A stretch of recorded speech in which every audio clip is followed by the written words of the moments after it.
Hey guys, welcome to Juicy Tea, where I read out the best stories on Reddit, so you don't have to.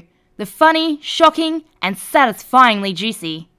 Today is Antiwork Monday, with a few stories that will help you get through the week. Our first post comes from the Antiwork subreddit, posted by Throwaway2007. My boss basically told me to suck it up, get demoted, or quit. But if you do quit, give us 6 months notice so we can replace you. In the industry I work in, I was tossed into a position where I was going to be wearing a lot of hats. My boss has been relentless ever since he put me into a new role, just 2 months after I was hired for a different one. It took him 8 months to provide me with a job description for this new role. This role was intended for him originally, but he said he needed someone else to take it on because he was already slammed. There was no structure at all, and he had no plans for it. He would leave out information, not include me in key meetings with executives or donors, and if he made a mistake, he would always say that I did that. If he had a plan that failed, it was my fault, and he made sure to make everyone believe that I was dramatic. Fast forward a year later, and I'm very overwhelmed. I'm given impossible deadlines and workloads that have started to affect my mental health. My boss will ask me to do stuff outside of work hours, or to work overtime to prove that I'm giving it my all. I decline these things because to me, I work 40 hours and that's it. After many people urged me to talk to my boss about the burnout I'm feeling, and him sending messages to my team, asking us to approach him if we feel burnt out, I did it. His response was to put down my entire team and say that we're unmotivated and that I need to decide whether I can work harder, because if not, I should find a new career or calling in life. He tried to paint it as him guiding me to help. He told me that I'm working above my pay grade, that I should either accept a demotion, suck it up and try harder, or give him 6 months notice that I'm quitting. He brought up how I might have something psychologically or mentally wrong with me, and that I need to figure out what I want in life. Little does he know, the former college I used to lecture at has invited me to apply to a new position on campus that pays more than double my current job, and it comes with way more benefits. I would also be working alongside people I loved working with before. I'd be part of a union. I'm praying and hoping that I get this new position and I can give him a 1-day notice about my departure. Oh yeah, you should totally give him 6 months notice. What a joke. I've never heard of anywhere asking for 6 months notice to quit. Would they give you 6 months notice? And he said you're working above your pay grade. Doesn't that mean that you're being paid less than you should be for the level of work you're doing? Why do bosses always think that more responsibility is a perk, without the pay that goes along with it? Also, him asking for 6 months notice is proof of how badly he needs you. You're the one in the position of power here, even if you don't get the new position. If the demotion doesn't involve him cutting your pay, take the demotion. Or better yet, find a different job and leave, with that 1-day notice period. Update. My boss is having me write an essay with details of my minute-by-minute workday to prove I'm working hard. He recently started to question my workload and the workload of my co-workers because we're all stressed and burnt out. He tried framing this assignment as him trying to help us better time manage things, but we've gone to him with requests and feedback before and keep getting told, you just have to work harder, that's what I do. I had to block off my entire calendar to do this task today, but I'm going to write the most obnoxious and highly detailed essay just to piss him off. In grad school, I was notorious for overwriting and taking my time to get to the point. Who knew that fun little skill would come in handy today? To answer the 2 popular questions, 1, no, I can't quit on the spot because I can't afford it. And 2, yes, I am looking for other jobs and actively applying. Edit. Thank you everyone for the suggestions. I wrote the essay using parts of ChatGPT and it came out to 8 pages long, single-spaced. I would share snippets of it, but it does have some identifying details about my clients and my workplace. If my boss has a reaction to this, I'll share it on the subreddit. Update 2. Many people have asked me if I could give an update on the situation at work. The essay, which turned out to be 8 pages long, did not help me out at all. If anything, it ignited a fire of retaliation on his end, which was my full intention. My boss, being the narcissist that he is, came to the conclusion that although I provided all of the deliverables and met all the expectations we set out, I'm just not living up to his standards, and he would like to conduct a performance review with me. He will also be having me do a performance improvement plan. I questioned him heavily in our last meeting about the necessity of a performance review if I'm already performing to the expectations set out. He tried to claim that there was something serious that needs to be addressed and that he needs HR and the executive director involved. He tried to say that he was going to be giving me constructive criticism, but his constructive criticism consists of creating elaborate lies about my work ethic. He tries to cover up his mistakes, terrible memory, and lack of organisation by blaming his staff. In my last performance review, he told HR and the ED that I never finish my work and that I make mistakes. That was the first time I've ever heard about that. Our project management system captures everything, and it shows that I'm on track, no late tasks, and I complete all the work given to me. I'll be quitting before he tries to conduct this performance review. I've been interviewing at other places with better pay and benefits. My entire organisation is falling apart. 4 people have quit within a month. There's less than 40 employees, and I'm jumping ship at the perfect moment. Edit. Thank you all for your support and suggestions. To answer the most popular question, 1. I'm going to be quitting on the spot within the next 2 weeks. I'm not sticking around to be gaslit any longer. 2. HR, the executive director, and the CEO at my non-profit organisation do not care about their employees. They have a high turnover rate for a reason, and they retaliate against any staff that brings up concerns. They won't fire you, but they'll make your life a living hell until you quit. Update 3. To make it very clear, I'm leaving this job soon, interviewing with a couple different universities right now, and I work at a non-profit that is very disorganised. There's no way I'm sticking around to get fired to prove a point. There's no severance pay in this organisation. I tried to take some of your comments and my family's advice by going to HR to bring the issues that have been occurring with my boss in terms of him lying about my work ethic, micromanaging me, and alluding to firing me. HR did not care at all and tried to tell me that she cannot document my complaint even though I have a paper trail, because it's always a he said, she said, and then there's the actual truth. Also, fun fact, she kept calling me by the wrong name, and she said, I don't even know what you do here. During my next meeting with my boss, I was brutally honest with him about his poor management style, obviously in a professional way. He tried to not make it obvious that HR had come to him and told him everything, because he said, concerned co-workers have come forward to tell me some things you've been saying. But none of my co-workers know the extent of the issues, and only HR knew the specific details that he ended up bringing up. He gaslighted me the entire time, saying, I never said this, and you misinterpreted me, and by the way, I document every single thing we talk about, so you must be confused. I shut him down with only facts and just stared at him while he tried to rewrite the reality of everything.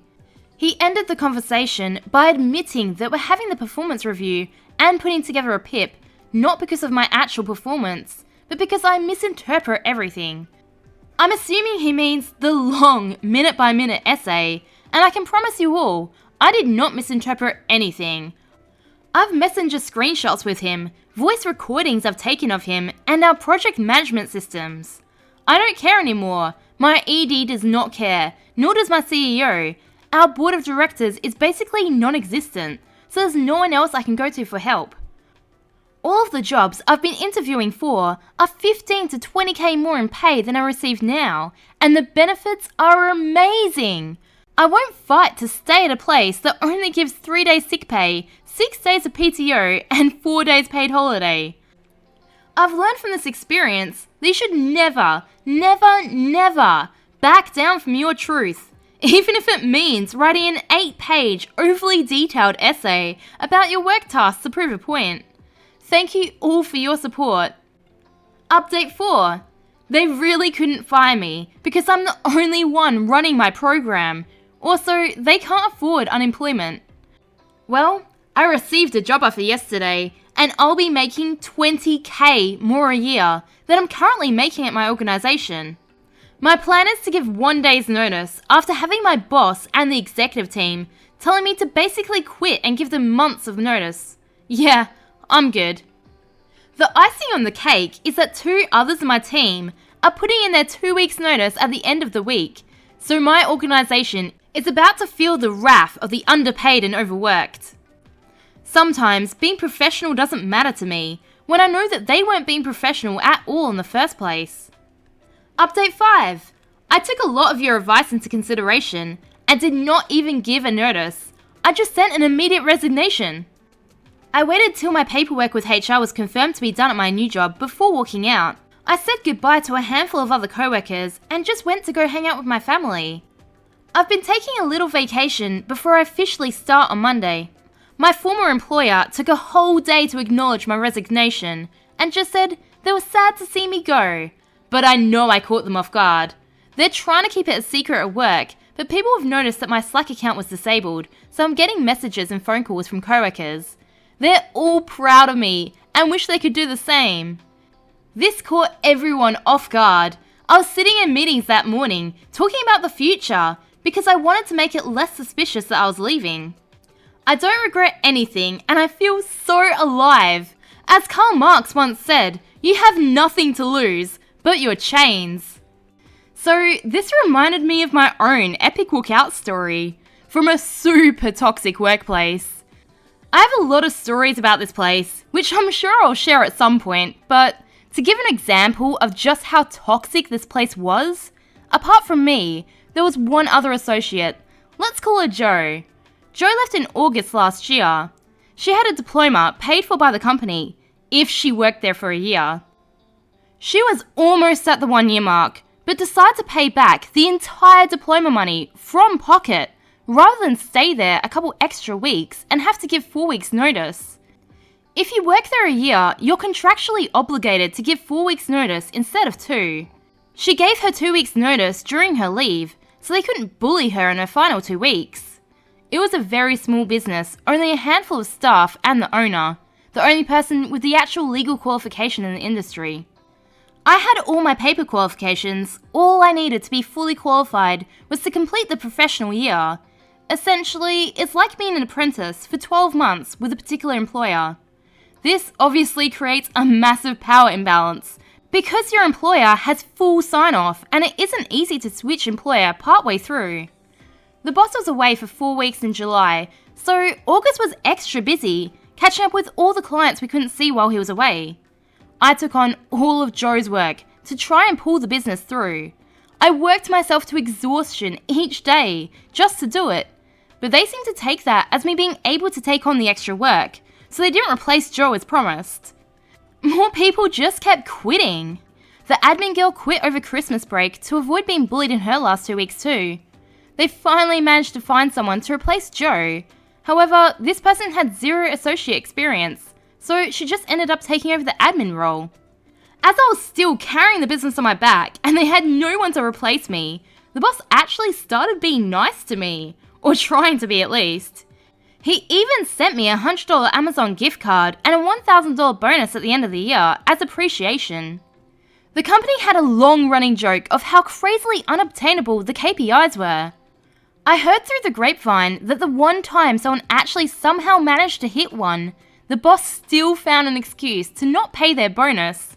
So him giving me a bonus was a huge deal. Anyway, so as I approached the end of my PY, they finally hired someone new to try and learn everything from me. But I was still in 100% of the meetings producing 100% of the invoiceable work. While being technically qualified, my boss had admitted to me that he actually didn't know how to produce these documents, which is why it all fell on me, and why they were scrambling so hard to find a backup in case I left at the end of my PY. Also, they doubled the targets from the previous year, which 2 associates were supposed to meet, that I'd somehow been managing to do on my own, and I was expected to hit this alone, while training a new girl. Stupid, right? If he was scared of losing me. I think he was just trying to squeeze as much out of me as he could, knowing I wouldn't leave until he signed off my PY. He kept pushing back the sign off of my PY completion, because the new girl still wasn't up to scratch and he didn't want to sign off in case I left. I pushed him hard and he finally signed, because it was that or admit that he wasn't planning on signing and he'd have lost me immediately. He chose to gamble on me staying by signing, rather than guaranteeing losing me instantly by refusing. Obviously, I was leaving anyway. I decided to use the excuse that I was going on a once-in-a-lifetime trip through Europe as my reasoning for leaving, as I figured he wouldn't take it as personally and bully me as much if I wasn't just abandoning him. He got angry anyway and tried to convince me that I'd have to restart my PY from scratch and ruin my career. A lie. I made sure I was fully qualified before I told him anything. I told him I know he will need to hire someone else given how long I'm going for, but if there's an opening, maybe I'll come back someday. I was trying to leave things on good terms, hoping he wouldn't burn bridges with me by bullying me during the 4-week notice period if he thought I might come back. He grabbed onto that, basically deciding that I was just going to go away for 3 months and I would definitely be back. But I said I couldn't give definite return dates. My boss and the office manager said they'd look into if they could keep the position open for me while I'm away and discuss it with our licensee and asked me for estimates of timeframes. I used that as my way of giving my notice in writing. I sent them an email that night, basically reiterating what I said in the office, that I was leaving on X date, 4 weeks from today, and that I couldn't give return dates, but I suspected I'd probably be back in Australia in July. I sent this from my personal email, which I knew from previous experience would go straight into their junk mail. I didn't get bullied, as they avoided me for the next week, then finally had a meeting saying they were so sorry it couldn't be sooner, they were busy and hadn't had the chance to organise a time to discuss me leaving. They thought they were pushing back my notice period by a week. I mentioned the email I'd sent last week, and they panicked and found it in their junk mail. Now they knew I only had 3 weeks left, and they tried to shove 3 months worth of meetings into 3 weeks. They also tried shaming me in the weekly office meetings for not somehow getting the massively increased workload done. I was getting really run down, so I worked out how much sick leave I had left, about a week and a half, and I booked a doctor appointment the day before I was a week and a half from finishing my notice period. Fast forward to that day. I got a sick note from the doctor during my lunch break and came back to the office for the day's final meetings. I had all the prep for the next 2 days worth of meetings neatly lined up on my desk. Apart from that, my desk was completely clear.